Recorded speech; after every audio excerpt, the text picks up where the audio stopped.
Hi hello మరియు బాగున్నారా? విజయలక్ష్మి ఒక చిన్న పిట్ట కథ చెబుతుంది. సరదాగుంటే అందరు లైకులు కొట్టండి.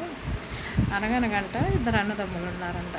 ఒకళ్ళేమో కళ్ళు లేని వ్యక్తి, ఒకళ్ళేమో కళ్ళు ఉన్న వ్యక్తి, సూపు లేని వ్యక్తి, సూపు ఉన్న వ్యక్తి.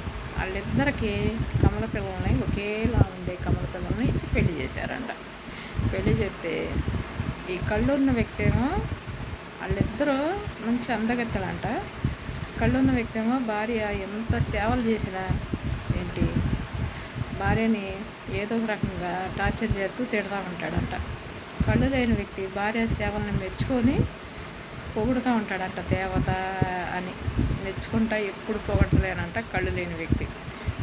అయితే ఒకరోజు వీళ్ళిద్దరు అక్క చెల్లెళ్ళు తిట్లు తినే అమ్మాయి ఆ చెల్లి దగ్గరికి వచ్చి, అక్క తిట్లు తింటుందంట. చెల్లి దగ్గరికి వచ్చి,